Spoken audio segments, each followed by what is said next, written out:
Sleet, and anything else that you can think of, Oswego State isn't the ideal place to play a spring sport. The athletic department has already faced several postponements and cancellations due to the inclement weather. Yeah, Matt, earlier this week I sat down with Oswego Athletic Director Tim Hale. I asked him about the impact the weather has and how he tries coping with the difficult conditions.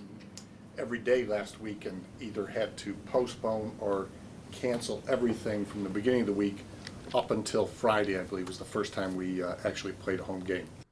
What are some of the challenges, if any, that the weather have produced so far? We had an absolutely fantastic March with almost no precipitation. The temperatures were relatively mild, and as a result, we got snow clearance a lot sooner than we normally do. And we didn't have to shovel the snow off. It dissipated all by itself. So in reality, while the last week has been challenging, this has been a little bit of an unusual spring, and it's been a positive change. Mm-hmm.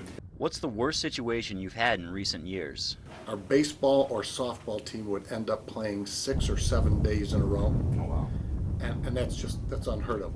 And it always gets worse towards the end of the month because you've got to get your conference games in to see who goes to the conference tournament. So then you get in a situation where you're playing 3, 4, 5, 6, 7 days in a row, and it really gets difficult on everybody.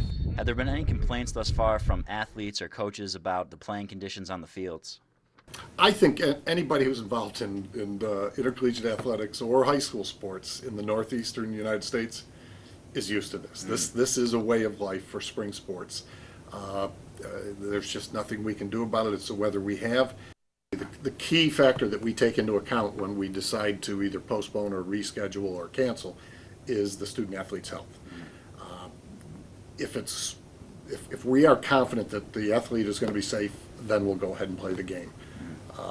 But again, it's the Northeast, and this is the spring, and that's just something we deal with. I think we've been pretty fortunate up till now. We've had a very nice March, and we got a lot of games in that in the past we would not have been able to play. And so while the last week was challenging, we're still a little bit ahead of the game, I think. Okay.